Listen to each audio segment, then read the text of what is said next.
Romanos capítulo 12, versículos 17 al 21. Los invito, hermanos, a abrir sus Biblias en la carta de Pablo a los Romanos. Carta de Pablo a los Romanos, capítulo 12. Y vamos a leer los versículos 17 al 21. No paguéis a nadie mal por mal. Procurad lo bueno delante de todos los hombres. Si es posible, en cuanto dependa de vosotros, estad en paz con todos los hombres. No os venguéis vosotros mismos, amados míos, sino dejad lugar a la ira de Dios. Porque escrito está: mía es la venganza, yo pagaré, dice el Señor. Así que si tu enemigo tuviere hambre, dale de comer. Si tuviere sed, dale de beber. Pues haciendo esto, ascuas de fuego amontonarás sobre su cabeza. No seas vencido de lo malo, sino vence con el bien el mal.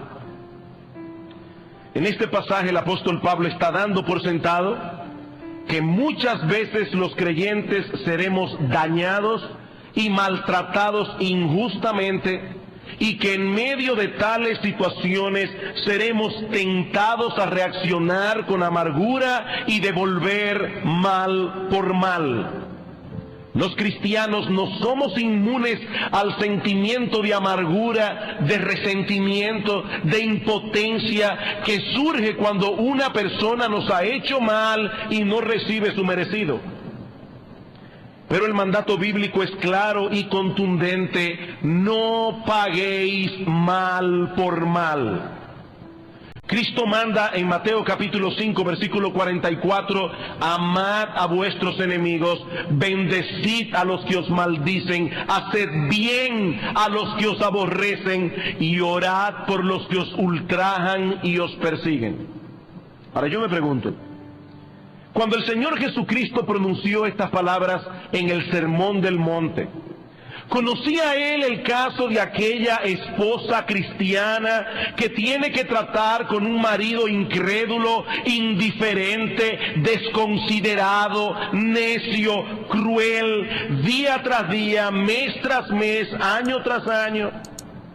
¿Conocía Cristo el caso de esos padres que sufren profundamente la terrible ingratitud de uno de sus hijos? ¿O el desempleado cristiano que tiene que soportar a un jefe iracundo e intolerante que para colmo de males no paga bien y exige mucho?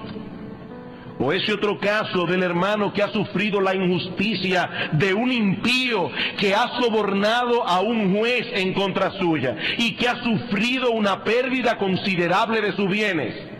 ¿Conocía el Señor el de aquel otro hermano que ve con impotencia cómo alguien se ha dado a la tarea de esparcir rumores falsos en su contra y que mucha gente está comenzando a creer? Sí, mis hermanos, Él conocía no solamente todos esos casos, sino muchísimos otros aún más graves y que nosotros no podemos enumerar aquí. Sin embargo, aún así, Cristo nos dice: amad a vuestros enemigos. Antes que albergar amargura y resentimiento en el corazón contra aquellos que nos hacen mal, el Señor nos manda a amarles y hacerles bien. No importa qué tan grande sea el mal recibido, la respuesta del cristiano siempre debe ser el amor. Nunca la amargura, nunca el resentimiento. Ahora, mis hermanos, eso es fácil de decir, pero qué difícil de practicar. Eso es fácil de decir, qué difícil de practicar. Sobre todo en aquellos casos donde el daño ha sido irreparable, severo, y la persona en cuestión parece estar tranquila y campante, sin recibir ninguna consecuencia por sus actos. ¿Cómo podemos enfrentar la amargura y el resentimiento en medio de situaciones como estas? cómo enfrentar el maltrato y las injusticias que se cometen en contra nuestra, de modo que podamos reaccionar como cristianos, como hijos que somos de ese Padre que hace salir su sol sobre malos y buenos, que hace llover sobre justos e injustos. Bueno, ese es el tema que yo quisiera tratar con ustedes en esta mañana. Y lo primero que quiero que veamos en esta mañana es el proceso que ocurre dentro de nosotros cuando sufrimos injustamente. Un proceso que puede hacer brotar en nuestro corazón la hierba mala de la amargura si no lo manejamos bíblicamente. Yo estoy seguro que todos los cristianos verdaderos que están reunidos aquí en esta mañana sabemos que la palabra de Dios no nos da otra opción que la de devolver bien al que nos hace mal. Como vimos hace un momento, el Señor Jesucristo ha ordenado a los suyos que amen a sus enemigos, que oren por aquellos que los persiguen. Y la razón que da para el mandamiento es más poderosa que el mandamiento mismo, para que seáis hijos de vuestro Padre que está en los cielos. Ustedes dicen ser creyentes, muestren su filiación celestial haciendo bien al que les hace mal, porque eso es lo que Dios hace todos los días. Él hace salir su sol sobre malos y buenos. Él hace llover sobre justos e injustos. Mientras permanezca la edad presente, Dios seguirá repartiendo muchos de sus dones y muchas de sus bendiciones a personas crueles y perversas.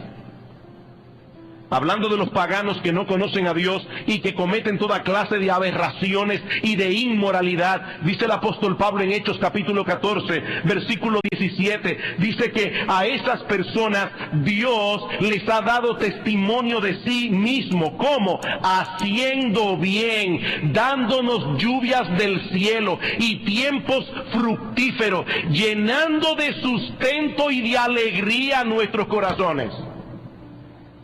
Hay personas que dicen, yo no entiendo cómo, si es verdad que existe Dios, hay tanto mal en el mundo.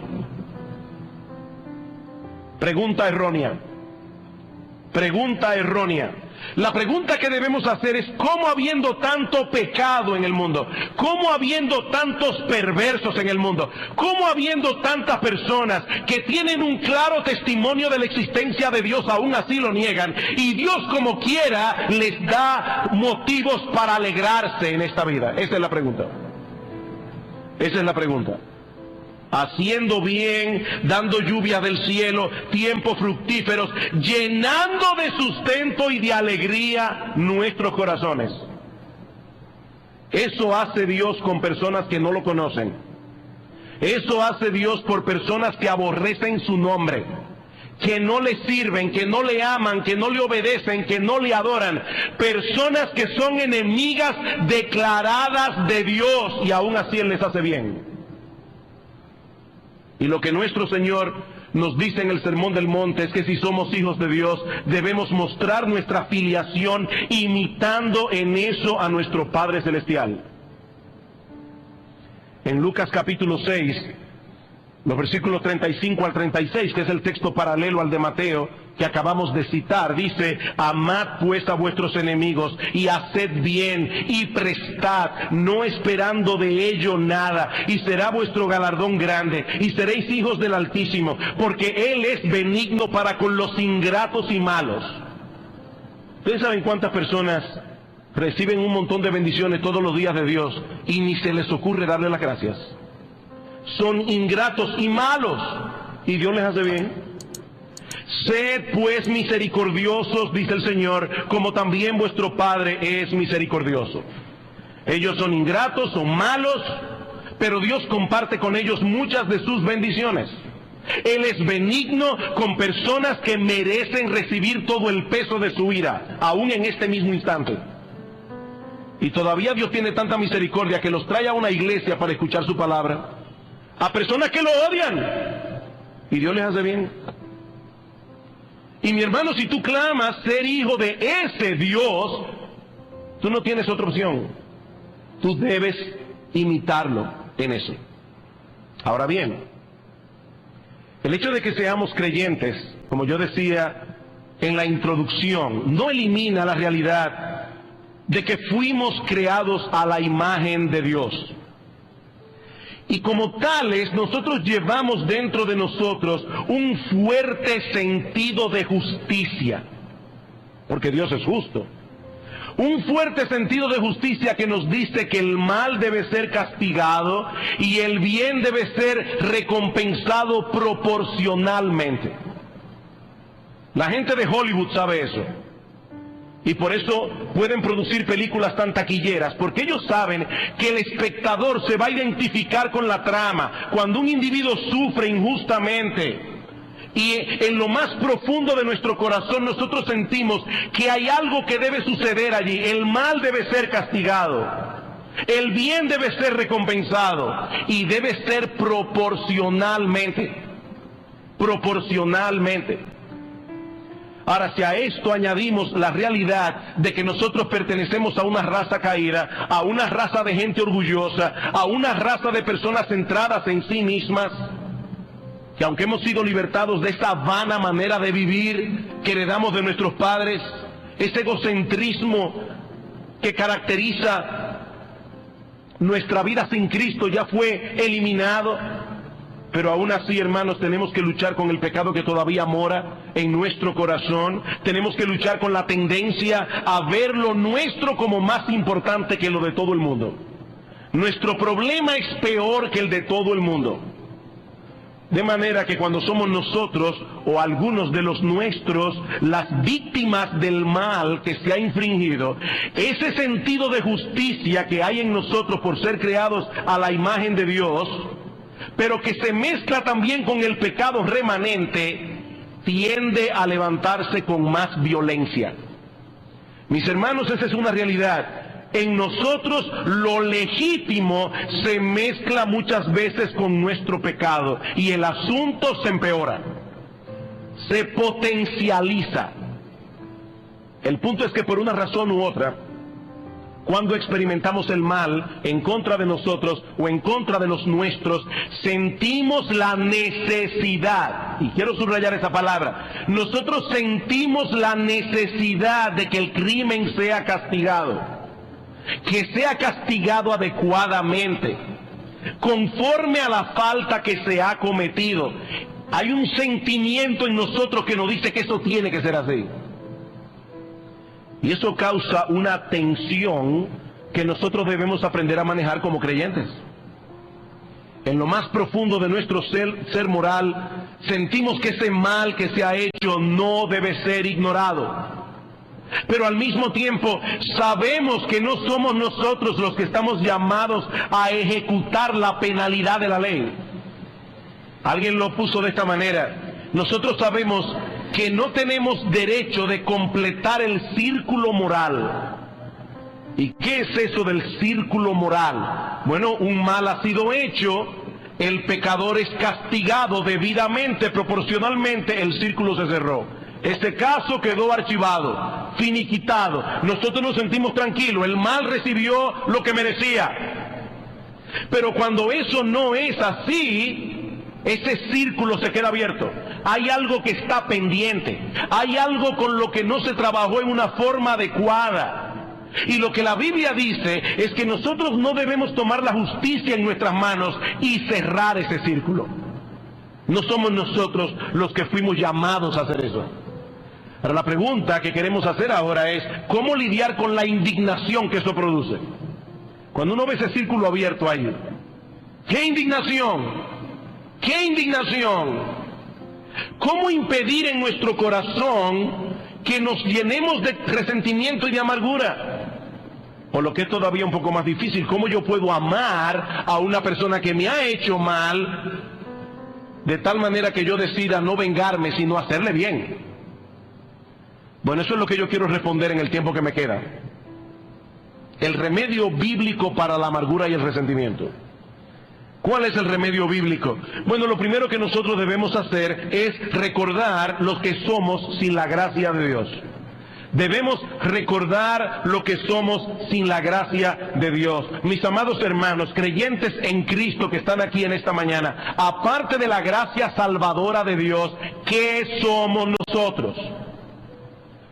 ¿Qué somos nosotros? ¿Piezas de museo? No, somos pecadores y transgresores que no merecemos ninguna otra cosa que no sea la ira de Dios por causa de nuestros pecados. Eso es lo que somos. Y si eso es lo que somos, entonces no hay razón para protestar. Quizá hemos sido tratados injustamente, porque se nos ha acusado de una falta que no hemos cometido. O se nos ha hecho un mal sin razón alguna. O peor todavía, alguien a quien nosotros nos hemos dedicado a hacerle bien, ahora nos está haciendo mal. Bueno, hermanos, el punto es que si Dios y los hombres nos dieran lo que merecemos por las faltas que sí hemos cometido, porque tú estás diciendo, yo no hice de lo que se me acusa, muy bien, pero si Dios y los hombres nos dieran lo que merecemos por los pecados y las faltas que sí hemos cometido, mis hermanos, nuestras vidas serían un infierno aquí y un infierno por toda la eternidad. Sí, tal vez no somos culpables de lo que se dice de nosotros, pero por nosotros mismos, sin la gracia de Dios, somos peores que lo que cualquier persona puede pensar o decir de nosotros. Así que, hermanos, nosotros debemos creer lo que la Biblia dice que somos sin la gracia de Dios, y debemos meditar en eso continuamente, sobre todo cuando somos objetos de maltrato, de desconsideración, de injusticia. Es un asunto de fe, de fe. ¿Por qué tú viniste a Cristo? Porque tú reconociste que eras pecador y merecedor del infierno. Porque si no es así, ¿para qué viniste? Los sanos no tienen necesidad de médico, sino los enfermos. Nosotros vinimos a Cristo en arrepentimiento y fe porque confesamos que somos pecadores, porque creímos que en verdad merecíamos la condenación del infierno. Bueno, mi hermano, yo te estoy diciendo ahora que la clave está en seguir creyéndolo. La clave está en seguir creyéndolo. Los cristianos hacemos mucho énfasis en la fe que se necesita, que necesita el pecador para ser salvo. Y eso está muy bien. Pero no debemos perder de vista la fe que necesitamos nosotros ahora que somos salvos. Si queremos crecer en santidad, si queremos madurar en nuestra vida cristiana. Así que las mismas cosas que creímos cuando vinimos a Cristo, debemos seguirlas creyendo día tras día y aplicarlas en el momento preciso para luchar con las tentaciones. Ha sido tratado injustamente y el individuo parece que se ha salido con la suya o no ha recibido lo que en verdad merecía. Mi hermano, ejerce fe. Ejerce fe en lo que la Biblia dice que eres sin la gracia de Dios. Te han tratado injustamente por algo que no has hecho, sí, es verdad. No obstante, tampoco has recibido lo que justamente mereces por muchas cosas que tú sí has hecho. Si no fuese por la pura gracia de Dios, no podríamos hoy disfrutar de muchas de las bendiciones que nosotros recibimos de su mano, y de manera particular la bendición de tener comunión con Él, la bendición de conocer a Cristo, ser hijos de Dios. Ahora bien, eso todavía no elimina el problema que planteamos al principio. El círculo moral sigue abierto. El malhechor no ha recibido lo que merece. Y nosotros seguimos luchando con un sentido de indignación, producido en parte por la imagen de Dios en nosotros. No lo olvides, eso es parte de la imagen de Dios en nosotros. Cada vez que una persona dice, eso es injusto, está reconociendo a Dios. Porque está reconociendo que hay una norma de justicia a la que todos deberíamos amoldarnos. ¿Y de dónde viene esa norma de justicia? Del Dios que nos creó a su imagen y semejanza. Eso está allí todavía trabajando en nuestro corazón. Y a veces mezclado con el pecado que todavía mora en nosotros. ¿Cómo podemos enfrentar adecuadamente ese problema? La respuesta es ejerciendo fe en la administración de la justicia de Dios. Ejerciendo fe en la administración de la justicia de Dios. Veamos una vez más Romanos capítulo 12, versículo 17. No paguéis a nadie mal por mal, procurad lo bueno delante de todos los hombres, si es posible, porque a veces no es posible, pero si es posible, en cuanto dependa de vosotros, estad en paz con todos los hombres. No os venguéis vosotros mismos, amados míos, sino dejad lugar a la ira de Dios, porque escrito está: mía es la venganza, yo pagaré, dice el Señor. Así que si tu enemigo tuviere hambre, dale de comer; si tuviere sed, dale de beber. Pues haciendo esto, ascuas de fuego amontonarás sobre su cabeza. No seas vencido de lo malo, sino vence con el bien el mal. Mis hermanos, Pablo dice aquí que la venganza le pertenece al Señor. Él se encargará en su momento de que cada cual reciba lo que merece. Mi amigo que estás aquí sentado en esta mañana, algún día todo hombre recibirá lo que merece. Mía es la venganza, yo pagaré, dice el Señor. Él se encargará de cerrar el círculo moral en todos los casos. Y nuestro sentido de justicia quedará plenamente satisfecho. No tenemos que tomar la justicia en nuestras propias manos. Dios nos dice que podemos descansar tranquilos sabiendo que Él se encargará. Él se encargará. Por eso es que Pablo dice que nosotros debemos dejar lugar para la ira de Dios. Dejar lugar. Cuando tomamos venganza por nosotros mismos, estamos sustituyendo la ira de Dios por la nuestra. No estamos dejando lugar para la ira de Dios. Y lo que es aún más terrible, mi hermano, cuando nosotros hacemos eso, estamos en verdad dudando de la justicia de Dios. Estamos poniendo en dudas la justicia de Dios. Cuando tomamos venganza con nuestras propias manos y damos riendas sueltas a nuestra amargura, a nuestro resentimiento, estamos actuando como paganos, estamos actuando como impíos, estamos actuando en incredulidad, no estamos confiando en la promesa que Dios nos ha dado.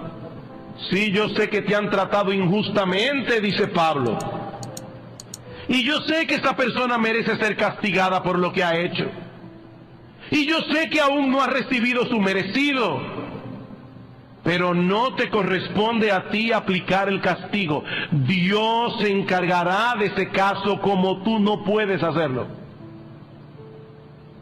¿Sabes por qué? Porque Dios puede ver el mal desde todos los ángulos. Nosotros tenemos una visión de túnel, vemos una parte del problema, pero cuando Dios va a tratar con un problema, Él ve el problema de todos los ángulos, desde todas las perspectivas. Él ve lo que el individuo hizo, Él ve la motivación de su corazón, Él ve el pensamiento perverso que tuvo, las maquinaciones que tuvo, Él lo ve todo. Y cuando Él aplique su justicia, créanme mis hermanos, será una justicia cabal y perfecta. Una justicia que tomará en cuenta todos, absolutamente todos los aspectos del mal que ha sido hecho. Eso no lo puedes hacer tú ni puedo hacerlo yo. Ahora yo te pregunto, mi hermano, ¿tú crees en esa promesa? ¿Tú crees en esa promesa? Porque solo la fe en esa promesa te ayudará a vencer la amargura y el resentimiento. Él nos promete que se encargará de juzgar a nuestros enemigos y de darles el pago. ¿Saben para qué?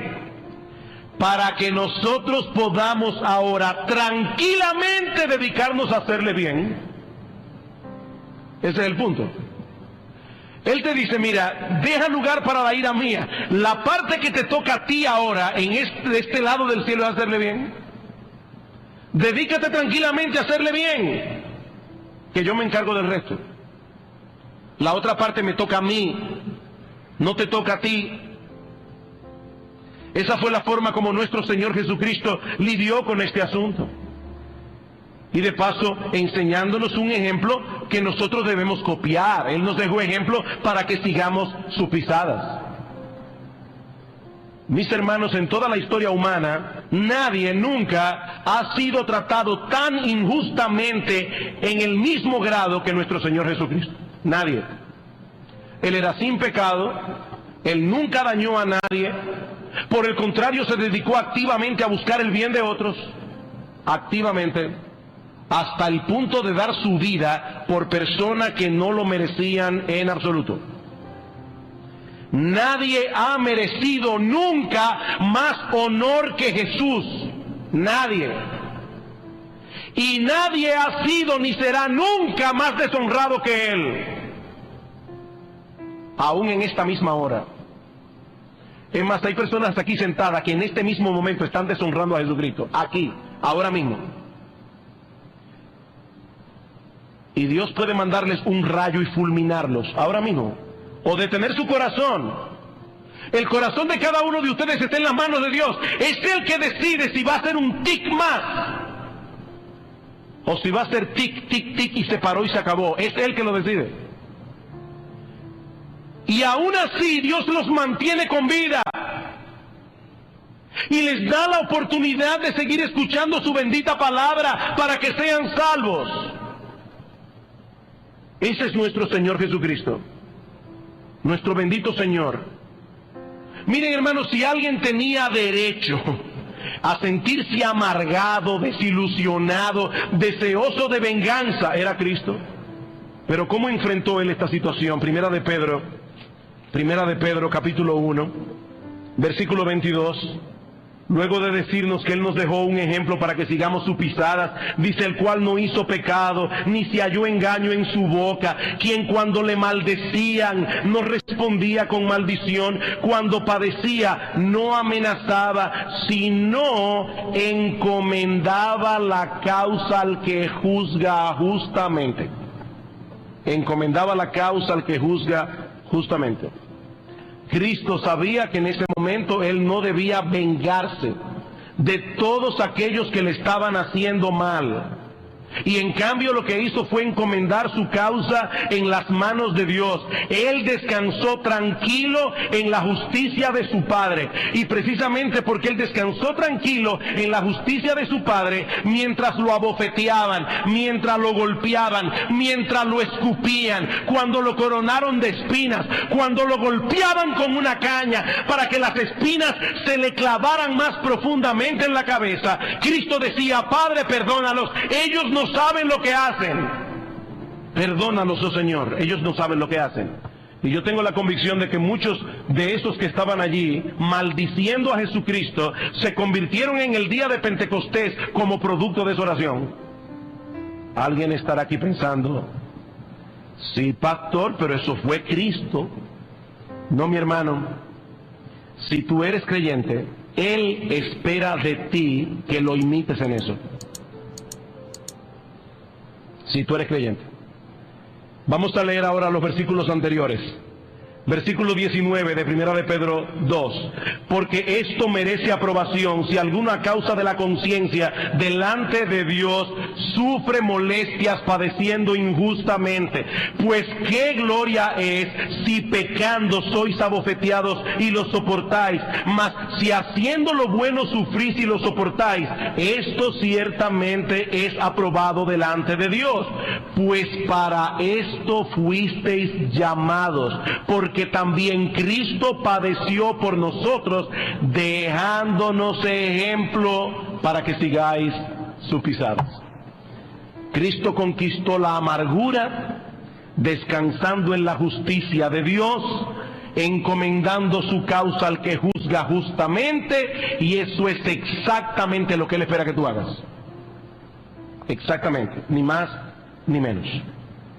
Algún día se hará justicia y nosotros descansaremos tranquilos, no porque nos alegraremos de ver venir el mal sobre aquellos que nos hicieron mal, sino porque nuestro sentido de justicia quedará plenamente satisfecho y porque veremos la gloria de Dios manifestada en sus justos juicios. Segunda de Tesalonicenses, capítulo 1. Yo sé que hoy día hablar del infierno en la mentalidad de muchos es una cosa completamente anacrónica. Eso estaba bien para la gente de la Edad Media, pero hablar hoy de una condenación eterna, donde todos los impíos serán arrojados en un lago de fuego que arde con fuego y azufre, donde el gusano de ellos no muere y el fuego nunca se apaga, donde la conciencia de los impíos estará carcomiéndoles por los siglos de los siglos, recordándoles todas las oportunidades que tuvieron de arrepentirse, todas las oportunidades que Dios les dio para no caer en ese horrible lugar. Pero ya no habrá esperanza. Ya no habrá esperanza. Cuando Dante Alighieri escribió su famosa comedia, Divina Comedia, en las puertas del infierno colocó un letrero que dice: entrad por estas puertas, vosotros que ya no tenéis esperanza. Sí, yo sé que para muchos eso es hablar de algo anacrónico, pero mi amigo, hay un problema: tú existes y tu alma no se puede deshacer. Tu alma es eterna desde el mismo momento en que comenzaste a existir. Tú existirás para siempre y Dios es perfectamente santo. Él ha hecho todo lo que podía hacer para traerte al arrepentimiento. Él ha hecho todo lo que podía hacer para mostrarte que Él está allí. Hizo una creación perfecta, dio un libro perfecto, y en el día del juicio nadie podrá levantar su mano y decir que es inocente. Y ahora escuchen lo que dice Pablo aquí, versículo 6. Porque es justo delante de Dios pagar con tribulación a los que os atribulan, y a vosotros que sois atribulados, daros reposo con nosotros cuando se manifieste el Señor Jesús desde el cielo con los ángeles de su poder en llama de fuego, para dar retribución a los que no conocieron a Dios ni obedecen al Evangelio de nuestro Señor Jesucristo, los cuales sufrirán pena de eterna perdición, excluidos de la presencia del Señor y de la gloria de su poder, cuando venga en aquel día para ser glorificado en sus santos y ser admirado en todos los que creyeron. Nosotros veremos la gloria de Dios en el juicio de Dios. Quizás la ilustración más impactante de esa enseñanza bíblica es la que encontramos en Apocalipsis 18. Apocalipsis, capítulo 18, donde vemos una descripción del juicio de Dios sobre los poderes anticristianos del mundo. Es de eso que trata Apocalipsis 17, 18 y 19. Estos poderes son llamados en ocasiones Babilonia. ¿Por qué? Porque Babilonia fue una nación que persiguió y llevó en cautiverio al pueblo de Dios en el antiguo pacto. Dios le llama Babilonia a esos poderes anticristianos del mundo para resaltar su animosidad contra el pueblo de Dios. Pero Dios anuncia en estos capítulos de Apocalipsis que esos poderes anticristianos serán completamente destruidos. Dios derramará su ira sobre ellos algún día. ¿Y saben lo que hace Juan en el Apocalipsis? Invitar a los santos a regocijarse en esa promesa. Apocalipsis 18:20. Alégrate sobre ella, cielo, y vosotros, santos apóstoles y profetas, porque Dios os ha hecho justicia en ella. Dios les ha hecho justicia.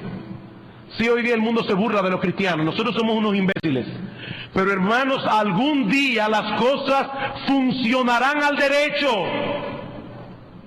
Y dice Juan aquí: regocíjate, cielo, regocíjese en santos, porque Dios finalmente os ha hecho justicia. Apocalipsis 19, versículos 1 y 2. Después de esto oí una gran voz de gran multitud en el cielo que decía: aleluya, salvación y honra y gloria y poder son del Señor Dios nuestro, porque sus juicios son verdaderos y justos, pues ha juzgado a la gran ramera que ha corrompido a la tierra con su fornicación, y ha vengado la sangre de sus siervos de la mano de ella. mía es la venganza, yo pagaré, dice el Señor. Amados hermanos, nosotros podemos tranquilamente dedicarnos a hacerles bien a los que nos hacen mal, sin amarguras, sin resentimientos, encomendando nuestra causa a aquel que juzga justamente. Así que si tu enemigo tuviere hambre, dale de comer.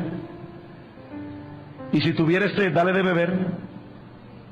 Que Dios completará el círculo moral. No trates de hacerlo tú, porque si asumes esa posición, te llenarás de amargura, te llenarás de resentimiento y no estarás actuando como se supone que debe hacerlo un cristiano. No seas vencido de lo malo, vence con el bien el mal.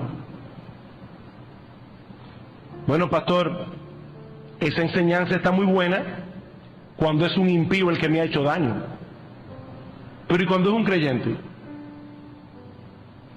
¿Y cuando es un cristiano el que me ha hecho todo ese mal? ¿Cómo manejamos ese asunto? Porque no podemos estar esperando en la justicia futura de Dios, porque la Biblia dice que ya no hay condenación para aquellos que están en Cristo. Bueno, ¿qué debemos hacer? Ya que no podemos mirar al juicio de Dios, ¿a dónde debemos mirar? A la cruz de Cristo. Mi hermano, todos los pecados que han sido y serán cometidos en contra de los creyentes ya fueron vengados en la muerte de nuestro Señor Jesucristo. Todos nosotros nos descarriamos como ovejas, cada cual se apartó por su camino, mas Jehová cargó en él el pecado de todos nosotros. El justo murió por los injustos para llevarnos a Dios. En la cruz del Calvario el círculo moral se cerró. En la cruz del Calvario ese pecado fue condenado, fue vengado. Y debo aclarar que ciertamente hay lugar para tratar bíblicamente con el pecado que otros cometen contra nosotros. Si tu hermano peca contra ti, ve y repréndelo estando tú y él solos. La Biblia nos da principios para tratar un problema personal con otro en la iglesia, pero mi hermano, no hay lugar para la amargura y el resentimiento. Iré a él a amonestarlo en amor para hacerle bien, no para desahogar mi resentimiento. No, para hacerle bien, porque no tengo razón alguna para albergar resentimiento ni amargura. Efesios capítulo 4, versículo 31. Quítense de vosotros toda amargura, enojo, ira, gritería, maledicencia, toda malicia. Antes, sed benignos unos con otros, misericordiosos, perdonándoos unos a otros, como Dios también os perdonó a vosotros en Cristo. Sed pues imitadores de Dios, como hijos amados, y andad en amor, como también Cristo nos amó y se entregó a sí mismo por nosotros, ofrenda y sacrificio a Dios en olor fragante. Pablo dice aquí que tenemos una responsabilidad como creyentes de echar fuera de nosotros todo sentimiento de amargura que intente adueñarse de nuestros corazones. Quítense de vosotros toda amargura. Pablo no dice allí, aguarda a que Dios obre en tu corazón. Quédate tranquilo, esperar la obra de Dios. Eso no es lo que Pablo dice. Pablo dice allí, quítate esa amargura, amparado en la fuerza que da la gracia y a través de la fe, mirando la cruz de Cristo. Mi hermano, quítate esa ropa sucia y hazlo ya. Hazlo ya. Es tu responsabilidad. Quítate toda amargura. ¿Cómo? Bueno, en primer lugar, debes examinarte a ti mismo para ver si has estado permitiendo que ese pecado encuentre cabida en tu corazón. Examínate, mi hermano. Un verdadero cristiano no puede vivir sumido en la amargura. Pero la amargura, como cualquier otro pecado, puede en un momento dado encontrar cabida en el corazón de un creyente. Examínate a ti mismo. Ahora, trata de ser objetivo. Porque muchas veces no somos objetivos evaluándonos a nosotros mismos. A veces uno dice, mi hermano, mi hermana, te estoy oyendo hablar y me da la impresión de que estás amargada, de que estás amargado. No, yo no tengo amargura, lo que pasa es que me siento herido. Mi hermano, mi hermana, es que ese es precisamente el sentimiento que usualmente experimentamos cuando tenemos amargura en el corazón. Sentirse herido. Evalúate objetivamente. Alguien ha dado una lista de síntomas para que nosotros podamos evaluarnos. ¿Cómo uno sabe que ya ese veneno ha comenzado a corroer el corazón? Bueno, aquí algunos síntomas: chismes y murmuración. Chisme y murmuración. El que se siente herido y está amargado comienza a hablar. Él quiere que todo el mundo sepa lo que ha pasado. Chismes y murmuración. Quejas. Se convierte en una persona quejosa. Todo el tiempo está quejándose de algo. Sospechas. Dudamos de los motivos de aquellas personas contra los cuales estamos resentidos. Estamos jugando motivos. Autocompasión. Los pensamientos giran en torno a nosotros mismos y en torno a lo que nos han hecho. Yo no merecía esto. Autocompasión. Falta de gozo. La amargura es una cosa terrible. Roba el gozo del corazón. Decía alguien: la amargura es como un ácido, destruye al contenedor que la guarda. La amargura corroe el corazón, hace la vida miserable de las personas. Y por supuesto también hace la vida miserable de todo el que está al lado de ese miserable. Es un ácido la amargura. Deseo de venganza. Una actitud hipercrítica hacia el pecado de los demás. ¿Eso hace una persona amargada? Una persona amargada está más pendiente de lo que otros están haciendo mal, a su propio pecado. Ellos se creen fiscales de todo el mundo. Es un amargado, es una amargada. Cuando Cristo dice en Mateo capítulo 7, quítate primero la viga que esté en el ojo tuyo para que saques la paja que esté en el ojo de tu hermano. Yo sé que podríamos añadir algunos síntomas más. Yo creo que son suficientes para que nos evaluemos con objetividad. Examínate a ti mismo. En segundo lugar, debemos confesar nuestro pecado. Pecado. Cada vez que descubramos ese sentimiento pecaminoso anidándose en nuestro corazón, es un pecado. Pablo dice en Efesios 4:30, inmediatamente antes de decir quítense de vosotros toda amargura, enojo, etcétera, dice: no contristéis al Espíritu Santo de Dios. Hermanos, eso contrista al Espíritu Santo que mora en nosotros, porque ese no es el carácter de Jesucristo. Y eso es lo que el Espíritu Santo quiere hacer en nuestro corazón, cada vez más semejante a Él. ¿No has dejado tu causa en las manos de Dios, que es el que tiene derecho y autoridad para dar el pago? Y por eso es que te sientes tan incómodo en tu corazón. Confiesa tu pecado, confiando en que Él te perdonará, porque Él así lo ha prometido.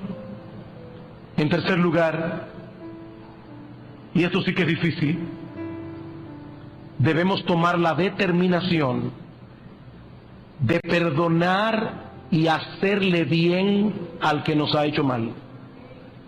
Debemos tomar la determinación. Cuando Pablo dice quítense de vosotros toda amargura, enojo, ira, etcétera, dice: antes sed benignos unos con otros, misericordiosos, perdonándoos unos a otros, como Dios también os perdonó a vosotros en Cristo. Dios es el modelo a imitar. Mire, pastor, es que lo que yo siento, esa herida que yo siento es tan profunda que yo no puedo perdonar. No, mi hermano, tú no quieres perdonar. Tú no quieres perdonar, porque el perdón no es un sentimiento. El perdón es la actuación responsable de un cristiano que promete en el fondo de su corazón no sacar más ese asunto a colación nunca más. No solamente delante de esa persona, ni siquiera delante de mi propio pensamiento. Cuando yo le digo a una persona te perdono, le estoy diciendo te prometo que así como Dios tomó todos mis pecados y los arrojó en el fondo del mar, así te prometo que yo voy a arrojar el tuyo en el fondo del mar.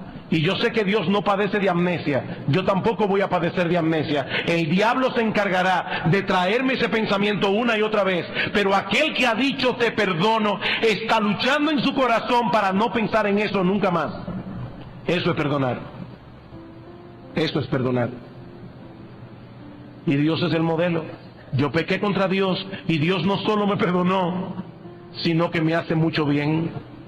Eso es lo que yo debo hacer si soy uno de sus hijos, aún con los enemigos.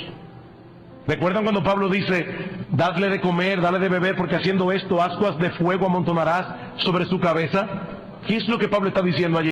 Que cuando tú le haces bien a una persona que te ha hecho mal, probablemente el Espíritu Santo tomará eso para hacer sentir dolor en la conciencia de ese individuo. Y ese dolor en la conciencia de ese individuo puede ser que lo traiga al arrepentimiento.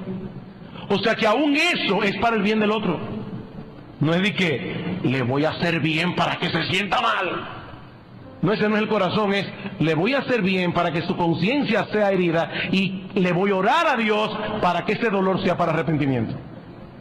Ah, pero pastor, ¿y qué sucede si la persona que ha pecado contra mí no se arrepiente del pecado y no me ha pedido perdón? ¿Debes perdonarlo en tu corazón? Debes perdonarlo en tu corazón y estar dispuesto a hacer todo lo que esté a tu alcance para lograr con esa persona una reconciliación. Romanos 12:18, mientras dependa de ti, trata de estar en paz con todos los hombres. Mientras dependa de ti. Y mientras eso ocurra, tienes que estar dispuesto a hacer todo el bien que puedas hacerle. Que puedas hacerle. Pastor, ¿y qué si el individuo pide perdón y después vuelve a hacer lo mismo? Bueno, probablemente eso minará tu confianza en él, pero no te debe impedir perdonarlo. Perdonar y confiar no es lo mismo. Yo puedo perdonar a una persona y no confiar en ella, porque tiene un patrón de conducta que me ha hecho perderle la confianza. Pero debo perdonarlo como quiera. Déjame hacerte una pregunta. ¿Cuántas veces tú has ido delante de Dios a pedirle perdón por un pecado y Él te perdonó? Por fe lo sabemos, porque la Biblia dice, si confesamos nuestros pecados, eres fiel y justo para perdonar nuestros pecados y limpiarlos de toda maldad. Y tú nunca jamás vuelves a cometer ese mismo pecado. ¿Cuántas veces ha tenido Dios que perdonarte a ti una y otra vez, una y otra vez, una y otra vez el mismo pecado?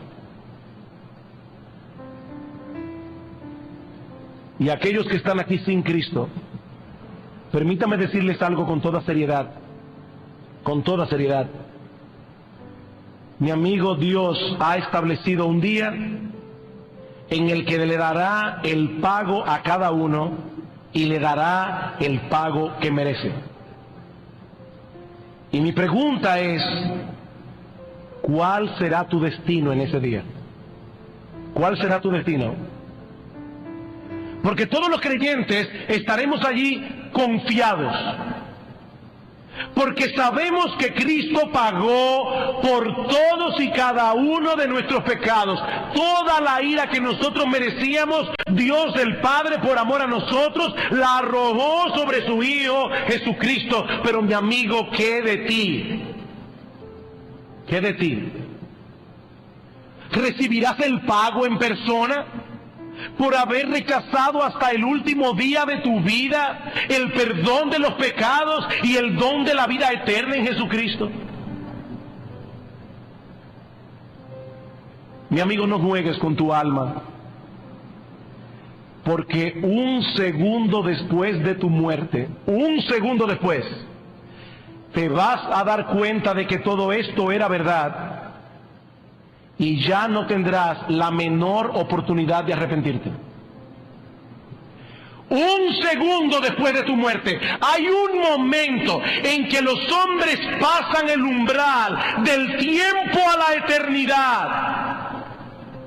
Y en ese momento contemplan espantados que el mensaje de la palabra de Dios era verdad, que tienen por delante de sí una condenación eterna. Por los siglos de los siglos estarán pagando por el pecado de haber pisoteado el nombre de Dios, de no haber tomado en cuenta todas las cosas que Él ha hecho para mostrar que Él está allí, y el mensaje de reconciliación que ha enviado al mundo.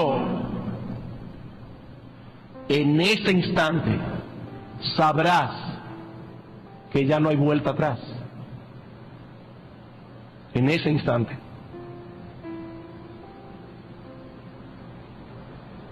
¿Te atreverás a presentarte en el día del juicio para defenderte a ti mismo? Hay un abogado que nunca ha perdido ni perderá un juicio delante del trono de Dios, nuestro bendito Señor y Salvador Jesucristo, y Él puede ser tu abogado en este día, en esta misma hora, si vienes a Él en arrepentimiento y fe. Mi amigo, no juegues con tu alma. Yo no estoy hablando aquí de si va a ganar el PLD o el PRD o el PRCC y resulta que todavía tengo 4 años para sacar al que tenga el gobierno si no me agrada. No, aquí no estamos hablando de ese tipo de boberías. Aquí estamos hablando de tu alma inmortal. Aquí estamos hablando del castigo que Dios ha de infligir sobre los pecadores por los siglos de los siglos. Un castigo muy bien merecido.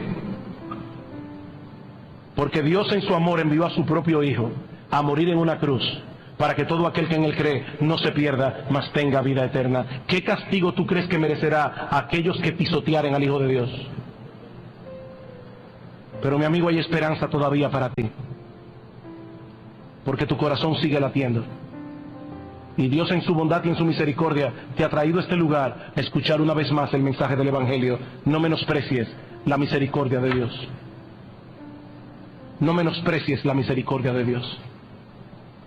Vamos a orar. Padre, ciertamente tú eres un Dios perfecto en justicia, pero también eres un Dios perfecto en amor. Y fue tan grande tu amor por tus criaturas rebeldes y miserables que enviaste a tu propio Hijo, la segunda persona de la Trinidad, que se hizo hombre para recibir en su cuerpo y en su alma toda la ira que por tu justa justicia merece todo pecador. Gracias por tu bendito Hijo. Gracias por nuestro Salvador. Oh Señor, ayúdanos para que podamos mirar por los ojos de la fe a aquel día del juicio o a la cruz del Calvario cuando alguien nos hace mal, para poder enfrentar correctamente el sentimiento de amargura y de resentimiento. Líbranos de ese ácido que corroe el corazón. Pero mira también, Señor, a aquellos que están aquí sin Cristo. Dios nuestro, ten misericordia. Señor, ten misericordia. Señor, por amor a tu Hijo, por la gloria de tu Hijo Jesucristo, que sigue teniendo poder para salvar, manifiesta aquí, en esta hora, en este lugar, que Cristo sigue siendo un poderoso Salvador y que Él todavía concede arrepentimiento y perdón de pecados. Salva, Señor, te lo suplicamos. Salva, Señor, te lo pedimos. En el nombre de Cristo. Amén.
There's a fire in the distance, and the smoke fills up my lungs. I hear footsteps in the silence, like a war that's yet to come. These fears keep ringing, ringing, ringing, ringing. These fears keep ringing, ringing, ringing, ringing. I feel the weight of the heavy sky, holding my breath as the angels cry. No one sees, but I can't lie. The storm is rising in my mind.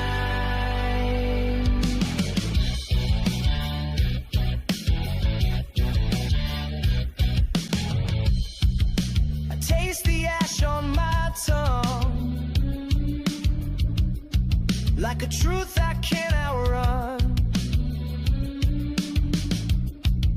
My shadow walks without me, and the night never ends. These doubts keep digging, digging, digging, digging. These doubts keep digging, digging, digging, digging. I feel the weight of the heavy sky, holding my breath as the angels cry. No one sees, but I can't lie. The storm is rising in my mind. Beneath the dirt, I plant my pain, where thunder speaks my name again. And if I break alone, but even stone remembers rain.